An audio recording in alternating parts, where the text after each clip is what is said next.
Hey guys, it's definitely fourth quarter because we have a lot of good sales, but we also have a lot of unhappy people. So stick around and I'll tell you all about it.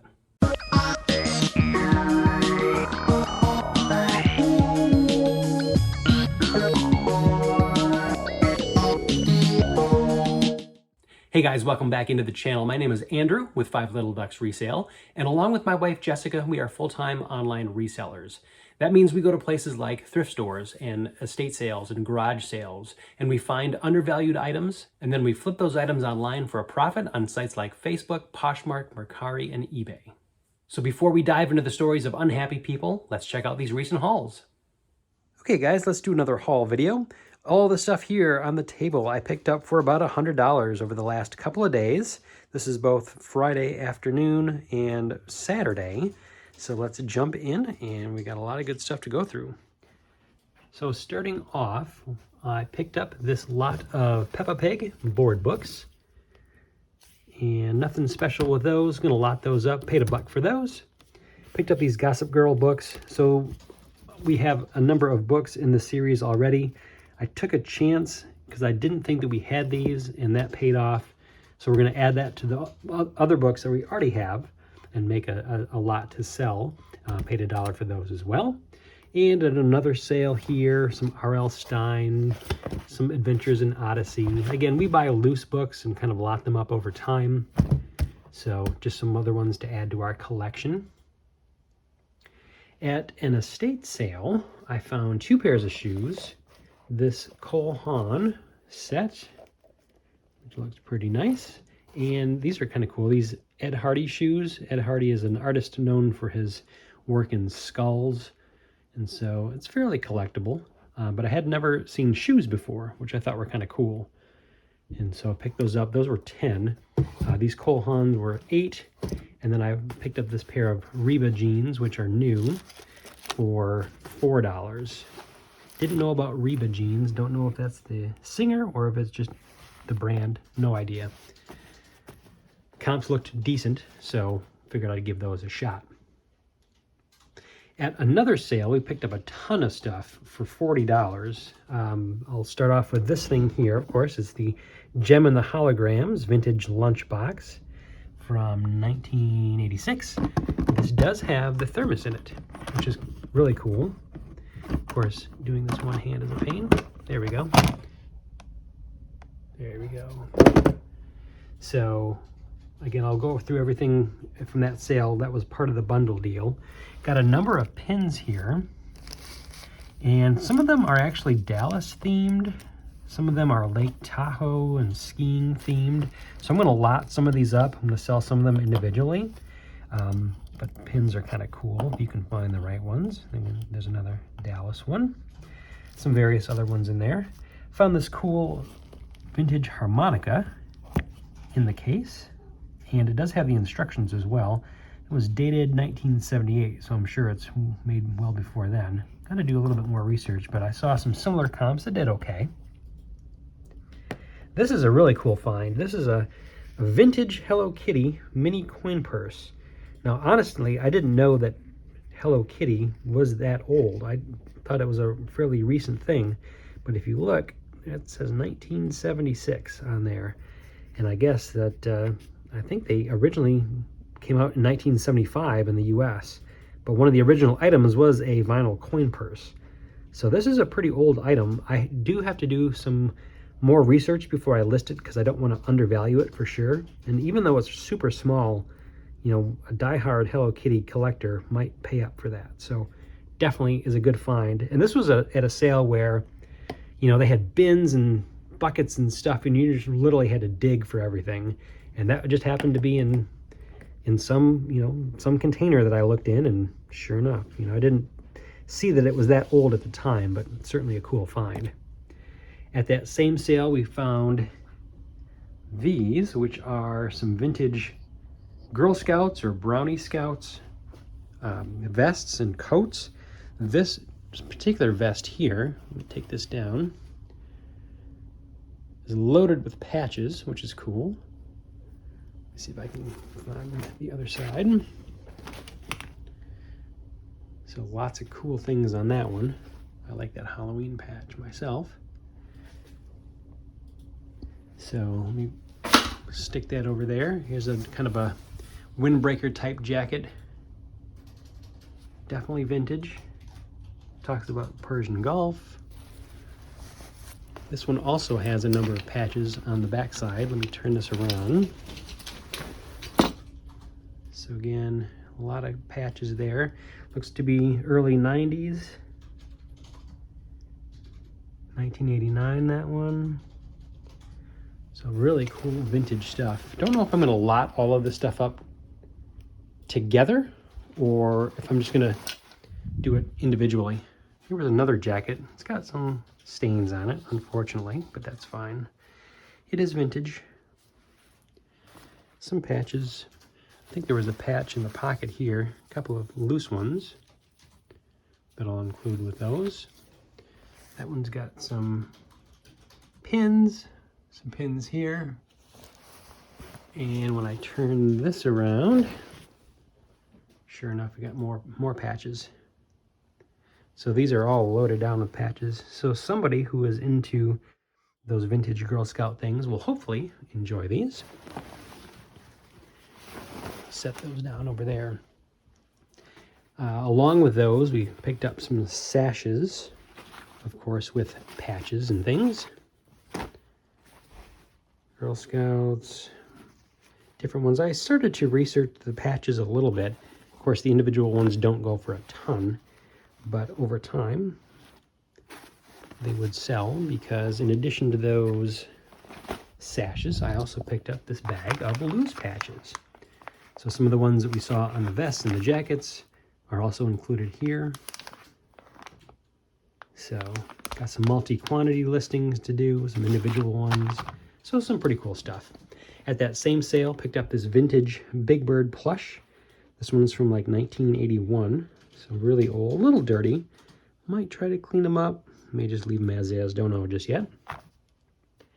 This was a pretty cool find. This is an analog computer for Dead Reckoning, which is a type of navigation, I guess. Not entirely sure how this works. Looks pretty complex. But this slide here fits into here. And of course, you rotate it and do a bunch of engineering things, and you can figure out speed or direction or whatnot. Comes in this cool leather case. Definitely vintage. So that's kind of cool. Same sale, picked up this nice Eddie Bauer backpack. Didn't see any tears in it, which is cool. But nice colors. That nice bright green Eddie Bauer right there. You can put this down and make more room. And let's see here. I think, so the Eddie Bauer, the computer, the patches, this plush, the pins, the harmonica, the gem, the Girl Scouts jackets and vest and sashes, $40 for everything. So that was a great find. At another sale, picked up this Nightmare Before Christmas hand towel. It's still on the cardboard case. Let's see here, 2017, so not super old, but kind of cool. Paid $1 for that. And at another sale, I was channeling my inner shed flips. And if you guys are a watcher of the Shed Flips channel, you know that Lonnie and Candace have been starting to pick up cookbooks. And so I saw a table of cookbooks, which of course you see a lot at garage sales. So I figured I would give it a chance myself. So this is a Mormon cookery cookbook. This one was a Toll House cookbook. So Nestle Toll House, obviously. They focused on a lot of the Louisiana cookbooks. And so since I'm in Texas, I figured I'd do a Texas cookbook. And we have a Splenda one here. And the last one, which I think is going to be the best one, is this Luby's 50th anniversary. Did a quick search on eBay, and this one I've seen as high as $50 in pre-owned condition. So right there, that was probably the score from that one. Paid $2 for all of the cookbooks. It's about 40 cents a piece. So definitely awesome find there. So those were all the scores from yesterday. Now the ones that I did today, interestingly enough, found an estate sale, and I found some vintage Boy Scout stuff at this one. So Girl Scouts yesterday, Boy Scouts today. Not often that happens. But this is a lot of 3 shirts. I won't pull them off, but they're all this style. They're the, green long sleeve. Some of them have patches, some more than others, but, you get the idea. Along with that, I had this cool old vintage Boy Scout hat, some scarves, another sash with some patches, and this pair of shorts. So really a complete uniform here. And this estate sale was half off today, so I got everything at that sale for $25. So that includes this camera here as well. So I only paid $10 for that. It looked to be all there. I will have to, of course, test it out. And then I got these belt buckles as well. So that's cool. Kind of,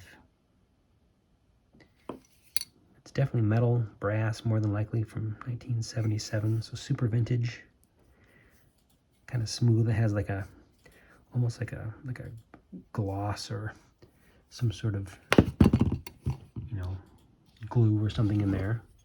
And then Southern Outdoors, which is kind of cool. Don't know a lot about belt buckles, but they do seem to sell.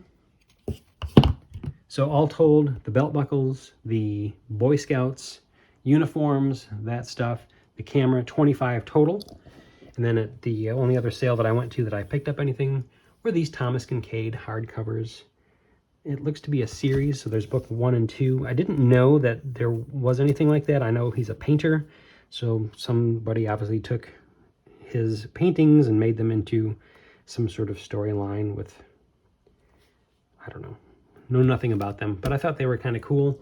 We've sold hundreds of other, obscure books and series before, so I figured I had to give it a shot. So that is about everything. Again, about $100 spent this weekend. I think we did really well, found a lot of good stuff. It's going to be a lot of work to go through this and clean and photograph, but definitely up for the challenge. So hope you enjoyed. Thanks for watching. Hey, y'all, just wanted to do a really quick thrift haul. Sorry for the mess on the table. Just got done packing the items going out for the day. But we had gotten these recent pickups at a thrift store. It's the thrift store that my oldest daughter works at. And she calls us from time to time and lets us know when they get some good stuff in. So we went in there and picked up a few items. So let's check it out. So we got this Harley Davidson kind of flaming logo short sleeve t-shirt on the Harley tag. It is a 2X, which is a good size. And there is a back hit on this as well. And I think it's from, Mile High Harley in Denver. So that's kind of cool. And that's from 2011. You can see there. I think I paid $50 for everything that we're going to go through here. Paid up, of course, because it's kind of a smaller thrift store, but it's worth it. Cool embroidered Harley hoodie. There is some condition issues underneath the embroidery here, but it's not pulling off. As long as I note that, it should be fine. But again, it's a good size. It's a, let's see here. It's on a Harley tag. Where is the size? It is a 2XL. Right there. So that's a good one. And I don't think there's anything on the back. There is a side hit on the sleeve.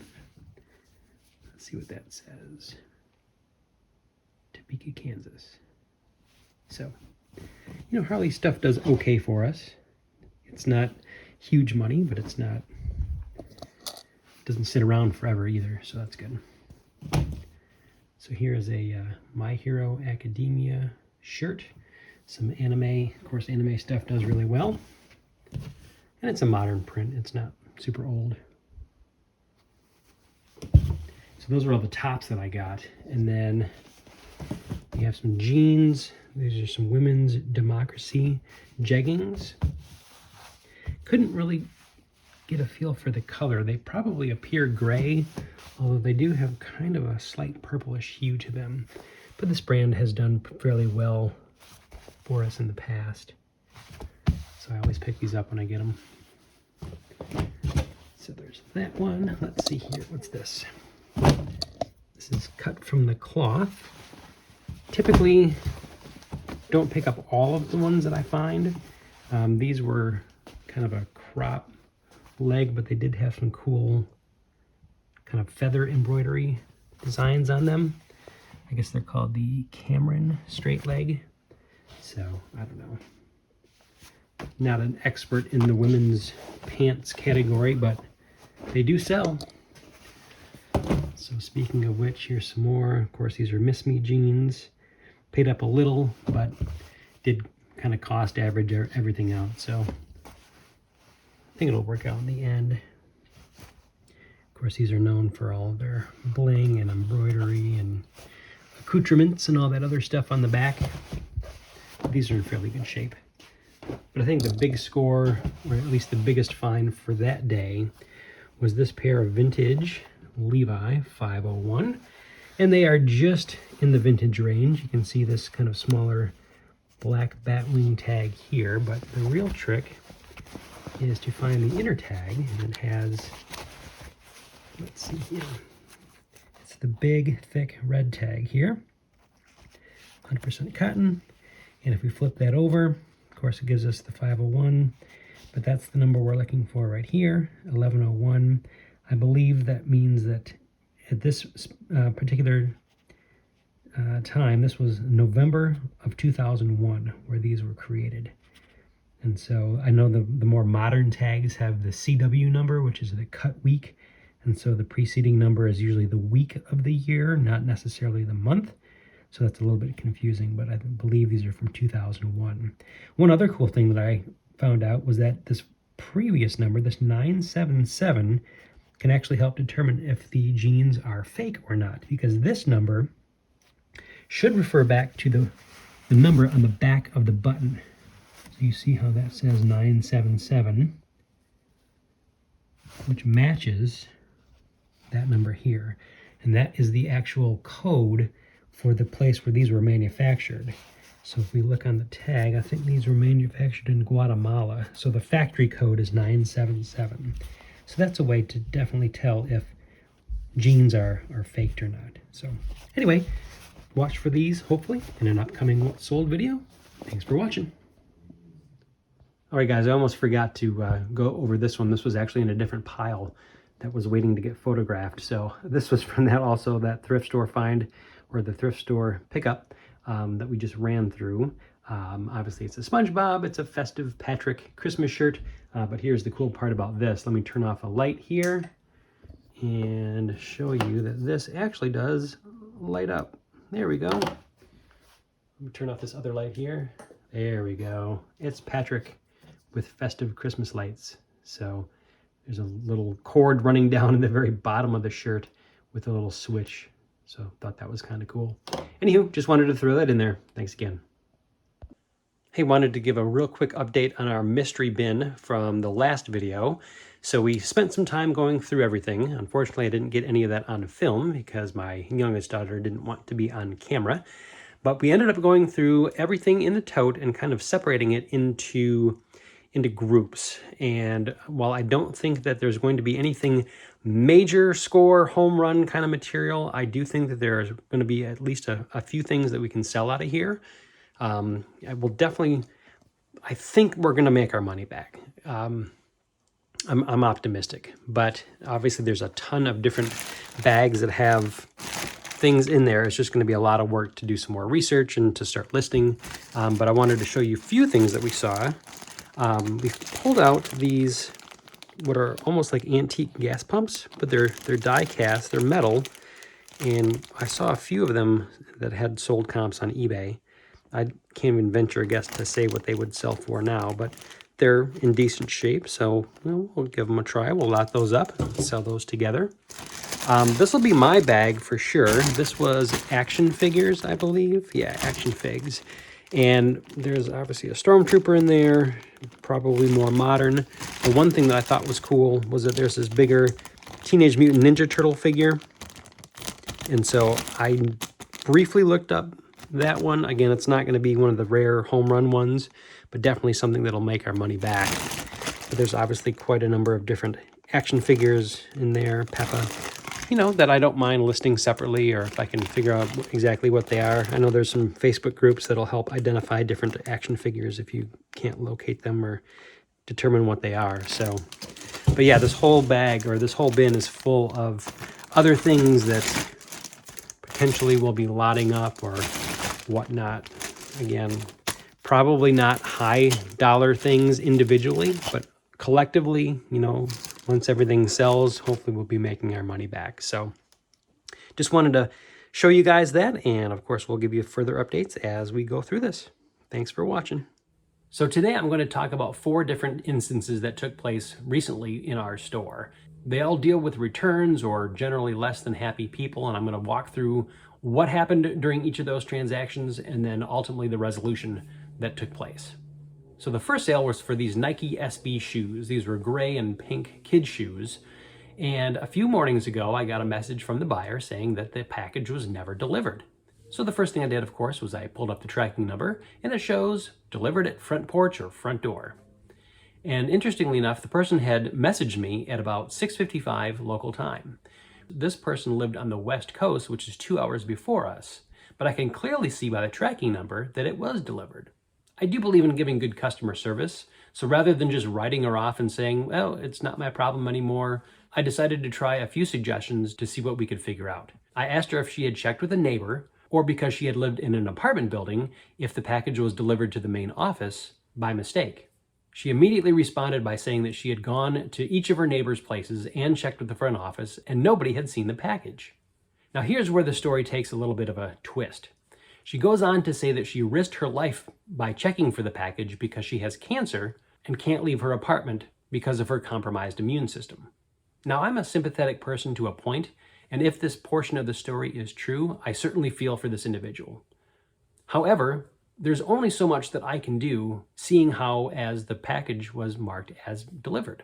The only other suggestion that I gave to her was to open up a case with her local post office to see if the carrier had any recollection of what happened to the package. She immediately wrote back again and said that she had already done that. The last message I replied to her was basically asking for the post office case number so that I might be able to follow up on it on my end. However, she stopped responding and said that she was going to leave feedback, and that was that. And sure enough, a little while later, I saw that she had left me a negative feedback on our account. Now again, I'm not trying to sound cold-hearted or unsympathetic, and I can certainly sympathize with someone who didn't receive a package, but there's only so much that I can do being half a country away. So because she had left a negative feedback, even though the tracking number said it was delivered, I opened up a chat session with eBay, and the representative told me that they would indeed remove that from our account. Luckily, the case came out in my favor, but looking at it from the customer's perspective, I still think that there was something else that she could have done. I still think that she could have opened up a case with eBay and explained the situation to at least try to get her money back, if that's what she was trying to do in the first place. eBay does have a money-back guarantee, which a lot of times does punish the seller, but in this instance, it actually could have helped the buyer. I'm sure eBay deals with this type of event all the time, and so ultimately it's going to have to be between the buyer and eBay to get this resolved, because from a seller standpoint, I've done my duty, I've sent the package in a timely fashion, and it even shows as being delivered. So again, there's nothing more that I could have done. Interestingly enough, the next story involves a similar type of event. I sent the item, it arrives, the person says it's not there, and then he opens up a case. The twist to this one, though, is that this was an international sale. This was for a Hard Rock Cafe Dallas glass that I sent overseas. This was sent through eBay's global shipping program. After I get the notification from eBay that the item was delivered, I immediately got a message from the buyer saying that he had made arrangements for his neighbor to get the package because he wasn't going to be home at the time. And supposedly when the delivery driver arrived, the package didn't get to where it needed to be, and somehow he's now thinking that the delivery driver took off with the package. Now again, whether or not that's true, I have no idea. I wasn't there. Rather than being a half a country away, this is now half a planet away. So again, there's not a whole lot that I can do from my end. So just like the previous case, the tracking number shows as being delivered. Because those shoes were still fresh in my mind, I decided to let this play out because the buyer had actually opened up a case with eBay saying that the item hadn't arrived. It was my presumption that they were trying to reach out to the buyer to get more information about what had actually happened. During the time that they were investigating the case, the funds from my account were frozen and were actually placed on hold. Today was the final day for the window of investigation to be done, and I actually received a message today from eBay saying that the case was being closed because they couldn't obtain more information from the buyer and that no refund was going to be given to the buyer. So once again, because the tracking number from my end shows as successfully delivered, the funds were released back to me and all is well on my end. Again, there's always two sides to the story, I'm sure. But if it's up to the buyer to provide more information and they don't do that, then I guess they're not entitled to that refund. The third issue is a little bit less exciting, but nonetheless, I had a buyer reach out stating that he was going to return an item because it didn't fit. I do offer free returns on all of my clothing items, so it really wasn't a big issue to me. But the strange part was that a few days later, I had yet to see a return opened in my account.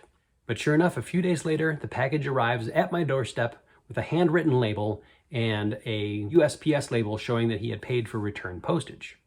At that point, I could have let it go and say, hey, you're not entitled to a refund because you didn't follow the return process. So I had responded to the original message asking if he had opened up a return through eBay. He didn't immediately respond, but about 2 days later, I did see that a return was opened. Now, in this case, I had two choices to make. I could have just let it go because there's no way that he would have been able to return the package, or I guess he could have put anything in a box and sent it on along. But because he had already sent back the hat and I wanted to do the right thing, I went ahead and refunded the money. I actually included the original shipping as well, even though I didn't have to. I chose to add this one in today's video just because it's strange to me that people would just send back an item without going through the actual return process. Maybe they weren't familiar with how eBay works. If I remember correctly, he had a fairly low feedback score, but it wasn't 0, so it wasn't like he was a new eBayer.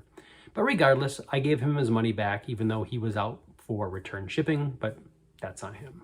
So the last portion of this doesn't actually involve eBay. This involves Poshmark.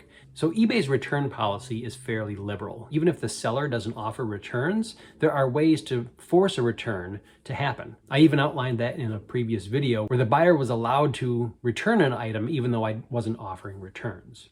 But regardless, this transaction happened on Poshmark. And Poshmark has a very strict no returns policy.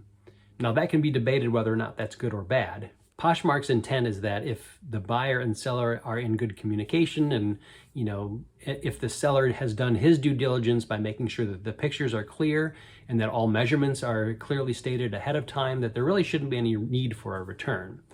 Now, of course, that can be debated as well, but it's their platform and they make the rules.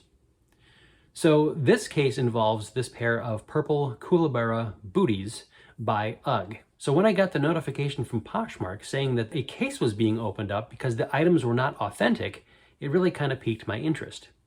I went back to the buyer asking them why they thought the items weren't authentic. In my mind, these weren't high-end Nike shoes or Yeezys or some other oftenly faked piece of clothing. I mean, these were a pair of kids' purple suede booties. So I was a little bit confused as to why she thought they weren't authentic. And furthermore, if you typed in the style code into a search engine, that would pull back exactly the same item that I was selling. My pictures weren't unclear. I think I described them as accurately as I possibly could. So it was my assumption that she was trying to get around Poshmark's no return policy by saying that the item that I was selling wasn't authentic. She didn't respond to any of my requests for more information. And so when Poshmark support piped in and was asking her for further clarification, she became even angrier, saying that she wanted the money back and she wanted it sent to the address on file. Poshmark sent me another message saying that they were going to request additional information from the buyer and that they would get back to me once they had their resolution.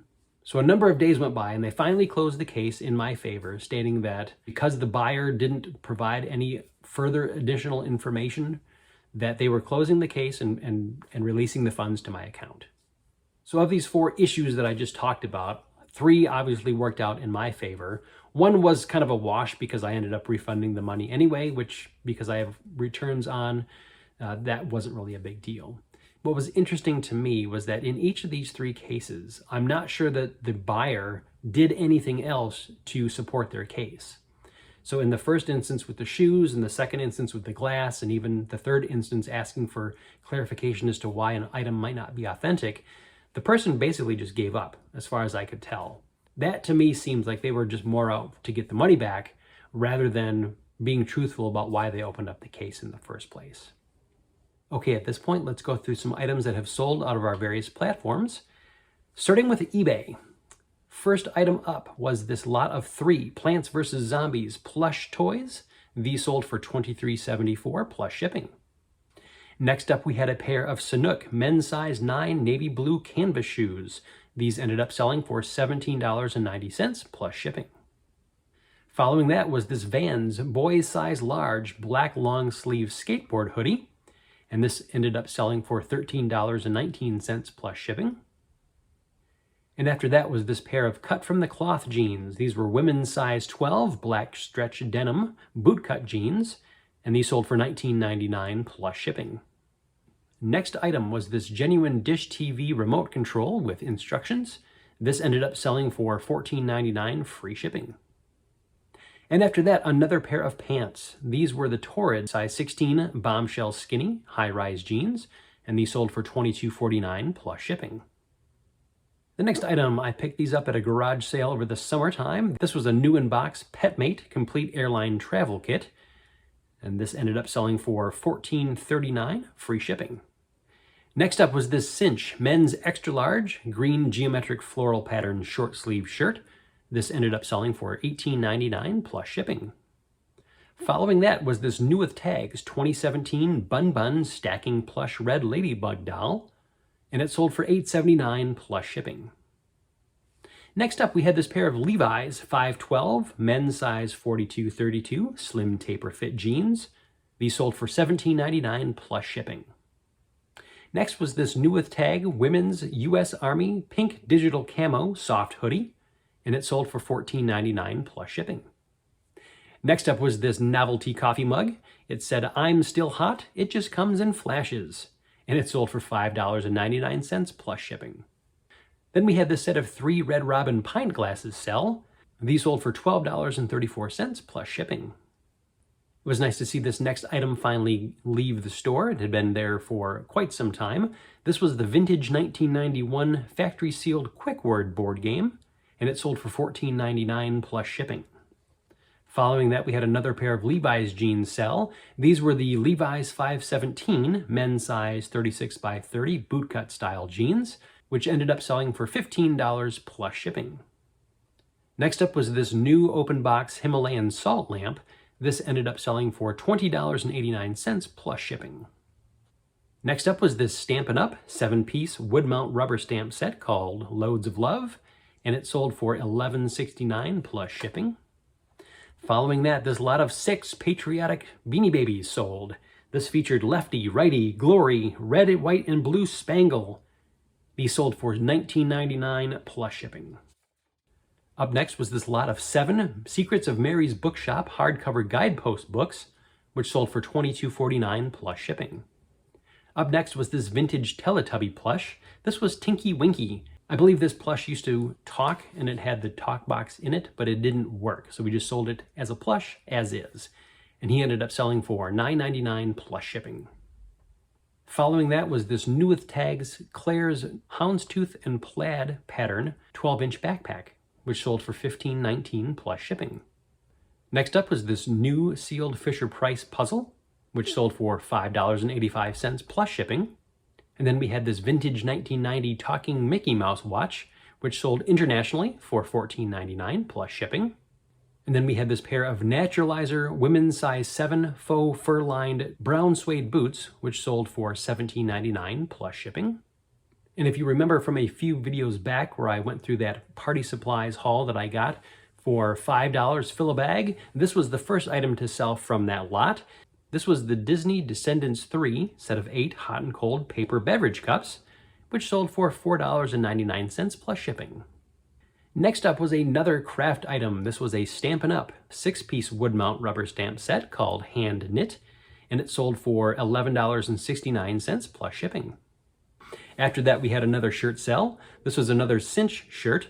This was a men's extra large blue paisley floral pattern, and it sold for $18.99 plus shipping. Next up was this vintage Kmart tennis racket, which sold for $12.74 plus shipping. And then a pair of Lucky Brand jeans sold. These were Lucky Brand's women's size 12-31, regular sweet straight, which sold for $17.99 plus shipping. And the last eBay item of this video was the Superman logo belt buckle, which sold for $9.49 plus shipping. We'll kick off the Mercari sales by doing a really good one. This was a Squishmallows 2022 new with tags, Cobby, or Kobe, the corn on the cob. He was huge, 18-inch, sold for $80. Following that, we had this Resident Evil DVD set, which was new sealed. This sold for $25. Following that was this Oakley hardshell glasses case, which sold for $6. And then a Stampin' Up! 3/4 inch frame edge decorative square paper punch, which sold for $10. And from the Gina consignment sale, this pair of high test footrests, men's size 8, 6-inch composite toe, black work boots, which sold for $50. Following that was this DVD set from the History Channel. It was the Battle History of the United States Military, and it sold for $15. The last Mercari sale of this set was the Meet the Phonics Letter Sounds Preschool Prep Easy Reader book set, which sold for $14. And finally, let's run through a few Poshmark sales as well. We'll kick off that list with this. This was an Adidas size large heather gray Feel Vivid jogger sweatpants. These were men's, which sold for $14. After that was this pair of women's black Kohl's brand boots, which sold for $9.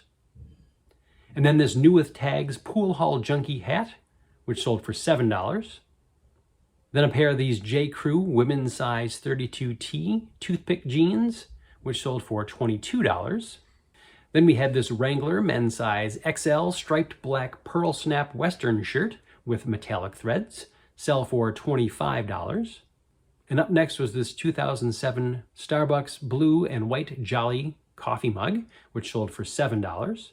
And the last Poshmark sale of this set was this nice J. Crew women's size 20 wool blend blazer, which sold for $42.